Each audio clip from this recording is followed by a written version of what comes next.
თანამუშრომლობით დავიწყებთ იმ თემის განხილვას, რასაც ვიდეოს სათაური გვამცნობს ისედაც. მინდა პატარა რაღაც წამძღვარება, პროლოგი გავუკეთო ამ ვიდეოს, რომ იცოდეთ, რას უნდა ელოდოთ ამ ვიდეოს ყურების შემდეგ და რას არ უნდა ელოდოთ. ანუ ცალსახად ის არ იქნება რაღაცა მოწოდება ხალხისთვის, რომ უნივერსიტეტი დატოვონ, წამოვიდნენ და რაღაცა ხელი აიღონ უმაღლეს განათლებაზე, ცალსახად არა, ეს არ არის ჩემი მიზანი. მე უბრალოდ ვაზიარებ იმ გამოცდილებას, თუ რატომ მომიხდა წამოსვლა უნივერსიტეტიდან და როგორ დამეხმარა ეს და რა წვლილი შეიტანა ამ ყველაფერმა ჩემს რაღაცა პიროვნულ განვითარების გზაზე.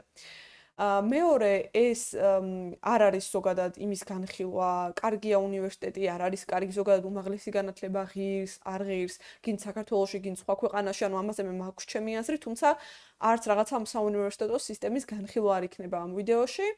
და მესამე ეს არ იქნება რაღაცა ამერიკული ფილმების მაგალითი, რო არის რაღაცა ეგრეთ წოდებული college dropout-ები, რომ მოდიან და სტარტაპს იწყებენ და მდიდრდებიან, ან რაღაცა one way ticket-ით აზიის ჯუნგლებში მოგზაურობენ და რაღაცა შამანურ რიტუალებში იღებენ მონაწილეობას, ეგეთი არაფერი არ ყოფილა.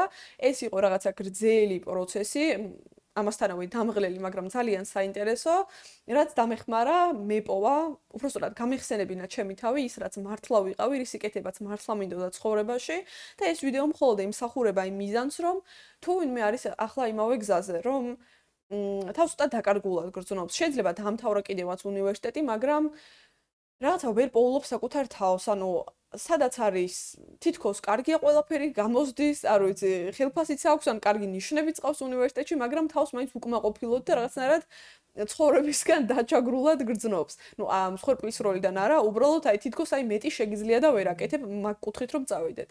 ვინც არიცით, მე ვარ ქეთა და ამ არხზე ვაზიარებ ჩემს გამოცდილებებს, რაც დედამიწაზე ბოდიალის განმავლობაში დამიგროვებია, რაც დამხმარებია, რასაც გული უტკენია ჩემთვის, იმ იმედით რომ როგორც მე დამეხმარა ადრე და ახლაც მეხმარება სხვა ადამიანების ინფორმაცია და გამოცდილება, ასევე წვლილი შევიტანო იმ გზის გაკაფვაში და ვიღაცას საქმე გაუმარტივო, რომელიც ახლა ამ პერიოდს გადის.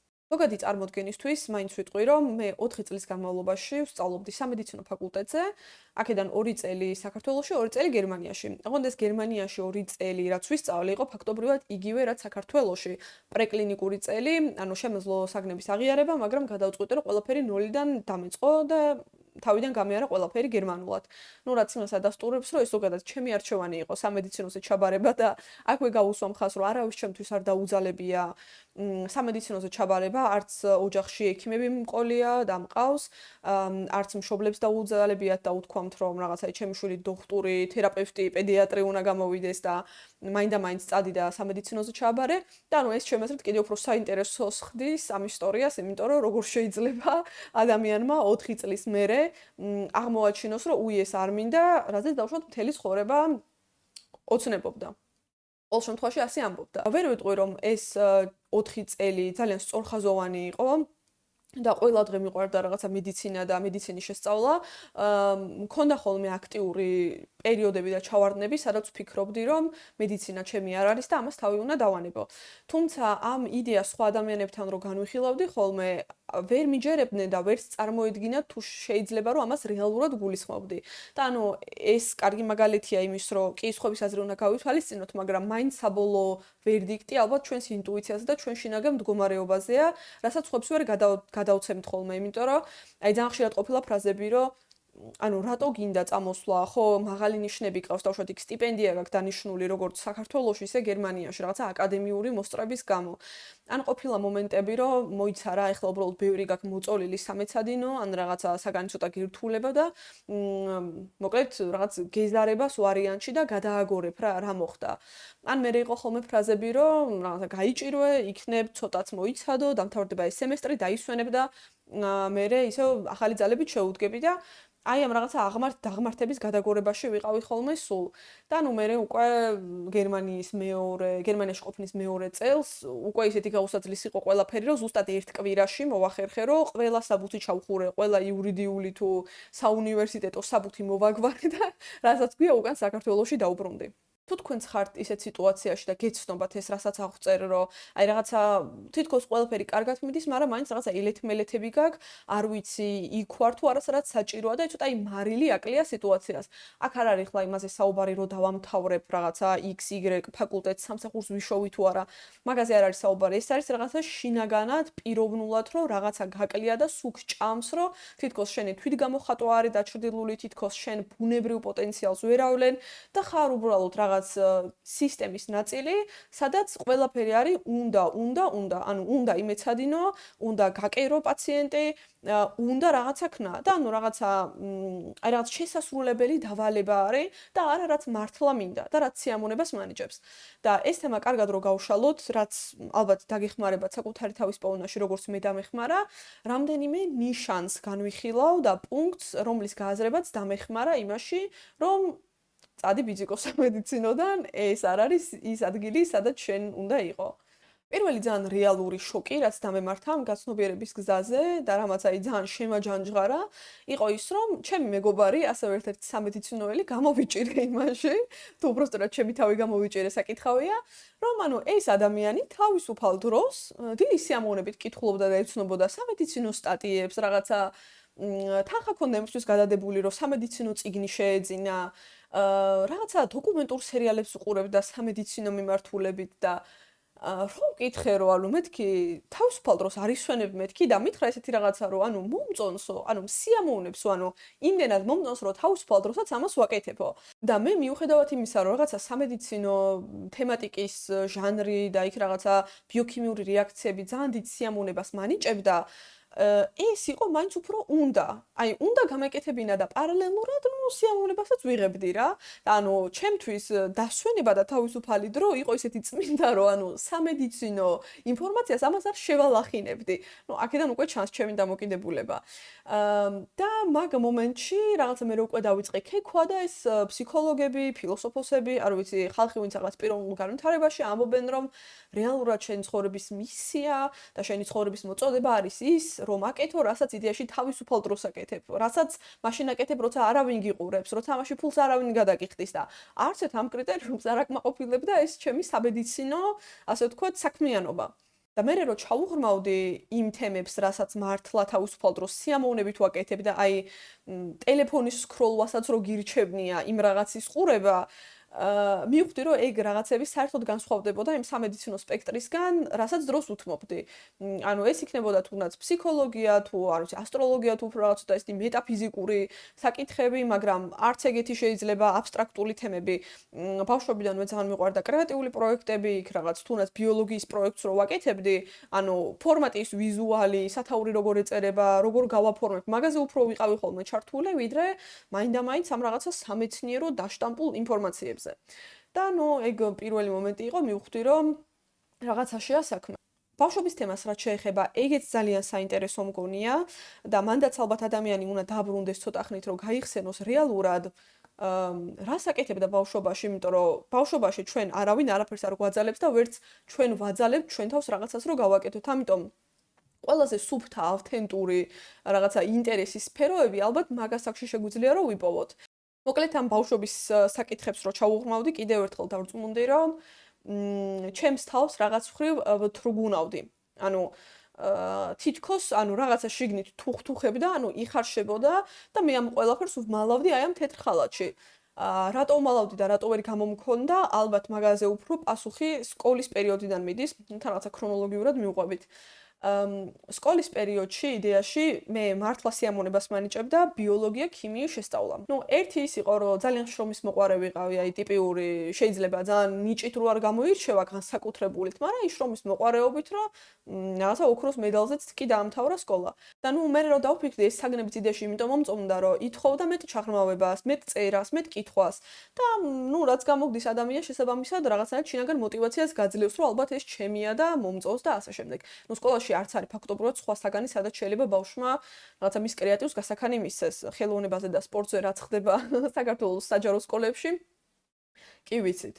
მაგრამ სკოლამ, რასაც ჩაუყარა საფუძველი, იყო ის, რომ სწორედ აი ეს ათოსნის სინდრომი რაც არის. რატომღაც ავტომატურად დავაკავშირე და დაილინკა ჩემს გონებაში, რომ თუ მე შემიძლია ღამეების თენება, თუ მე შემიძლია ერთ რაღაცას ვუკირკიტო დიდხანს, თუ არ შრომის მოყვარე და ამავდროულად მაქვს დიდი პასუხისგებლობის უნარი, ძალიან კარგად შეესაბამება ეს ყველაფერი რაღაცა სამედიცინო კარიერას და რეალურად ეს არის უბრალოდ თვისებები, რომელიც ყველა სფეროში გამოგადგება. ანუ ყველა სფეროს უნდა ჩაჯდომა, ყველა სფეროს უნდა განუწყვეტელი სწავლა, არა მარტო სამედიცინოს, განვითარება და ასე შემდეგ. ანუ არა შინაგანი ინტერესით, არამედ რაღაცა soft skill-ებით ავირჩიე ჩემი მომავალი პროფესია, რაც რეალურად ნებისმიერ სხვა პროფესიაში გამომადგებოდა და დღესაც მაგალითად დიდი წარმატებით ვიყენებ. მეორე მომენტი იყო ის, რომ აი გარდა აი ამ რაღაცა ათოსანა მოწესრიგებული ტიპაჟის გარეთ, იყო ის ფაქტორი, რომ ზოგადად ვარ დიდი და, ანუ უფროსი დედმამიშვილი და ეს უფროსი დედმამიშვილის და მით უმეტეს უფროსი ქალიშვილის სინდრომი რაც არის და ვიცი რომ ძალიან ბევრს შეეხება ახლა ეს თემა რაღაცნაირად თითქოს შინაგანი მოწოდება გაქვს, რომ ყველას პატრონი იყო, ანუ სამედიცინოზე რო არ ჩავაბარო, ისედაც ყველა ჩემი პაციენტი იყო. ოჯახში, სამეგობროში და რაც თავარია, ყველაზე ბოლო ჩემი პაციენტი იყო ჩემი თავი, იმიტომ რომ აი ეს რაღაცა თავგანწირული უფროსი დის თვისებები, რომ ჩემ თავს უკან გადავწევ და სხვას მივხედავ, ძალიან ჯდებოდა რა იმ სამედიცინო სტანდარტებში, ანუ რაღაც თითქოს იგივე pattern-ს აგრძელებ, ანუ შენ ამას მაშინ კი არა ცნობიერებ, უბრალოდ აი ძალიან დინებას მიყვები, აი ინერციით რაღაცა გადავარდები მაგ თემაში, ისე რომ არავინ იდეაში არ გკითხა, გინდოდა თუ არა. და რადგან სამედიცინო სფეროში ძალიან გარომანტიზირებულია ის, რომ აი ექიმი უნდა იყოს ალტრუისტი, თავდადებული, ძალიან შეესაბამება აი ამ რაღაცა უფროსი შვილის პასუხისგებლიან პორტრეტს, იმიტომ რომ ჯერ სხვები მერე შენ, ჯერ პატარა და-ძმა მერე შენ, მე ყველაფერი უნდა ვიცოდე, მე ყველაფერს უნდა ვაკონტროლებდე, მე ყველაფერი უნდა რაღაც თქვა დავაპარიატკო და ბოლოს შენ ისიც თუ გრჩება შენი თავისთვის დრო. ახლა გაუჩნდება ვიღაცას კითხვა, ვინ გაძალებდა შვილო, ვინ დაგავალდებულა, რატომ აიღე შენ თავზე ეს ტვირთი. მათ შეგვიდის ახლა კიდე სხვა მომენტი. აქ არის უკვე კარგი გოგოს სინდრომი, რომ საზოგადოებისგან ხდება ამ ყველაფრის წახალისება. თუნდაც აი დავუშვათ, როდესაც ხარ დიდი დედმამიშვილი, ძალიან არის, რომ აი როგორ დაუთმო პატარას, აი როგორ გადაწია თავის თავი უკან და თავის ძმას იქ გაყვა და არ ვიცი, აი ყურით კიოდა და იმიტომ რომ თავის ძმას მარტო არ გაეკეთებინა წაყვა. ანუ ძალიან ხდება წახალისება ამ ყველაფრის, ანუ ეხლა ვინმეს არ ეგონოს, რომ რაღაცა ოჯახში დაჩაგრული, ეს ვიყავი, რა ქვია, ბავშვი, რომელსაც ყველა ტვირთი რაღაცა საზიდი ქონდა. ესე დრამატულად ნამდვილად არ იყო, მაგრამ უბრალოდ იმის თქმა მინდა, რომ ძალიან ხშირად აი ეს სუნუ იქნება უფროსი ბავშვი, ზოგადად საზოგადოებისგან ძალიან წახალისებულია ისეთი ქცევები, როცა შენ თავს უკანა პლანზე გადაწევ და სხვას წინ დააყენებ. და თვითონ სამედიცინო სფეროშიც არის ამ ყველაფრის გარომანტიზირება, რომ აი რაღაცა ჩემი შვილი 5 საათი იდგა საოპერაციაში, ეჭირა დამჭერი, ფეხები გადაუტყავდა, სახლში რომ მივიდა, რაღაცა ვერ დაიძინა, იმიტომ რომ 2 საათში გამოცდა ქონდა. იქიდან სამსახურში წავიდა, თითქოს როგორ წვალობს ბავშვი, მაგრამ აი რაღაცა სიამაყე არის შინაგანი, რომ თითქოს არ ვიცი, ადამიანი რომ ესე იტანჯება თუ სხვას ლევს თავის ნერვებს და არ ვიცი ცხოვრებას, თითქოს რაღაცნაირად მომენტები მაქვს ხოლმე, რომ ანუ ხალხი ამას დადებითაც აფასებს. როცა ამ გადმოსახედიდან რო უყურებ, ანუ ძალიან დიდი პატივისცემი და ემპათიით ვარ გამსჭვალული ყველას მიმართ, მაგრამ მე თუ წავიქეცი, არც ეგეთი პაციენტი მინდა და არც ესეთი განკურნება. ეს ცალსახად არ არის რაღაცა აბუჩათაგდება, ან რაღაცა ცინიკური დამოკიდებულება იმ პროფესიის ადამიანებისადმი, ვინც ამას გადიან, პირიქით ძალიან დიდი დაფასება, იმიტომ რომ ვიღაცამ უნდა გააკეთოს ხო რეალურად.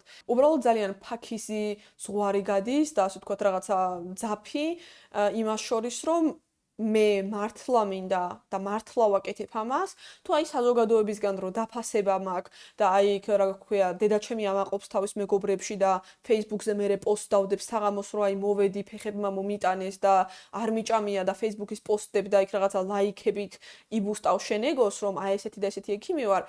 ძალიან მან მოკლედ ფაქიზი ზღვარი გადის რა და რეალურად მეორე ვარიანტი ძალიან დამღუპველია, იმიტომ რომ მე აღმოაჩენ რომ თურმე რაღაცა სახალხო ტაშისთვის ან რაღაცა იმ გარომანტიზირებულ საზოგადოებაში ვიცხოვრე და რეალურად არ ვიცი, სხვისთვის ვიცხოვრე, იმისთვის რომ სხვისი დაფასება მიმეღო და ჩემი თავის ფასი რა არის, მე თვითონაც ვერ გამიგია. და რაც შეეხება ზოგადად აი ამ ტანჯულა სამედიცინოელის პორტრეტს, ეგ რაღაც ხრივ ჩემშიც იყო და ამოვიცანი.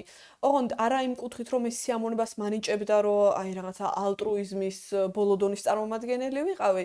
უბრალოდ ის დაჯერება, რომ რატომღაც მთელი ცხოვრების განმავლობაში სწავლის და მუშაობის პროცესი ჩემთვის ესეთი ტანჯველი უნდა ყოფილიყო. და ეს მოდიოდა თუნდაც იქიდან, რომ სკოლიდან, ჩაბეჭდილი მქონდა, რომ არ მაინტერესებს ახლა შენ სიცხე გაქვს, ცუდად ხარ, რაც ისევ ჩემი თავიდან მოდიოდა. თვითონ ეგ საიდან წამოვიდა სხვა თემაა, მაგრამ როგორც ცუდადაც არ ვიყავი, უნდა მისწავლა, როგორც ცუდადაც არ ვიყავი, რაღაცა მასწავლებლისთვის თავი უნდა მომეწონებინა ასე შემდეგ. ანუ ეგ მომენტი სულ რაღაცნაირად გაყოლილი მქონდა და აი ეს რაღაცა დაჯერებებისგანაც გავანთავისუფლე თავი და ეგეც დამეხმარა იმაში, რომ ცოტა ეს ნისლი მომეშორებინა და ყველანაირი ის ვერსია, რაც მე არ ვიყავი, მაგრამ გარედან იყო შემოძახებული და ჩაბეჭდილი გამენთავისუფლებინა ამისგან ჩემი თავი და აი ხახს რო ვწქვნი, ზუსტად ეგ პროცესი იყო, ანუ მეთქი ის ქეთა სად არის, რომელიც ერთ დროს დაიბადა და მისი ავთენტური ვერსია მანახეთ, რომელსაც მართლა ის უნდა და ის სჯერა, რაც დაბადებიდანვე და არა რაც შთააგონეს, ან რაღაც თავის თავს დააჯერა, რომ ასეა. ამ ფაქტების და რაღაც მაგალითების განზოგადება ალბათ ყველა სხვა ფაკულტეტზე და პროფესიაზე შეიძლება რომ გადავიტანოთ და მოვარგოთ და ვინც თქვენ თავს იპოვით შეიძლება დაგეხმაროთ და თქვენც იმავე მდგომარეობაში იყოთ. ჩემ შემთხვევაში იყო კიდე რაღაც სხვადასხვა პაჭა-პუჭა, პატარ-პატარა მიზეზები, რომლებმაც საბოლოოდ ერთი დიდი გოლიათი შექმნეს, მაგრამ კარგია რომ აღმოვაჩინე და რაღაცა იმ კონდიციამდე მივედი, რომ ჩემ თავს გამოუცხადე, ანუ შენ ადამიანი არც დაბადებული ხარ იმისთვის, რომ იტანჯო, შენი ცხოვრება, არ ვიცი, გაუსაძლის სწავლა-განათლებას შეალიო, რომელიც თან სიამოვნებას არ განიჭებს ამავდროულად. თუ მაინდა-მაინც ფულის შოვნაზე მიდგა საქმე, ბევრად სხვა საინტერესო გზა არსებობს, არ ვაბობ მაინდა-მაინც მარტივს, მაგრამ რომელიც შენთან და შენს რაღაც სულიერ მდგომარეობასთან ბევრად უფრო ახლოს არის და თუ ადამიანების დახმარება გინდა მოდი რა სხვა გზა ნახე, თუნდაც ანუ აი ამ ვიდეოებით მგონია რომ ბევრად უფრო მეტ ადამიანს შემიძლია დავეხმარო, ვიდრე იქ რომ ჩემს ფსიქიკურ და ფიზიკურ რაღაც რესურსს ვხარჯავ. ეს გაცნობიერებები რაც მომივიდა, საკმაოდ გვიან მოვიდა ჩემთან, აი წამოსვლის ბოლო კვირებში მოხდა და არ ყოფილა ისე მარტივი და ამიტომაც ვწერ ამ ვიდეოს, რომ თუ ვინმე რაღაც აი ამ გონკებშია და არ იცის, რაღაცა გაფანტულია და დაღლილი და მაგის გამო არ უნდა სწავლა იქ, სადაც სწავლობს, თუ მართლა მისი არ არის, ალბათ ეს რაღაცა ჩემი ნააზრევი და ჩემი გამოცდილება შეიძლება ვინმესთან რეზონირებდეს და დაეხმაროს და მინიმუმ მინიშნებები მისცეს, თუ მაინდა-მაინც ჩემივე გზას არ გაუყენებს.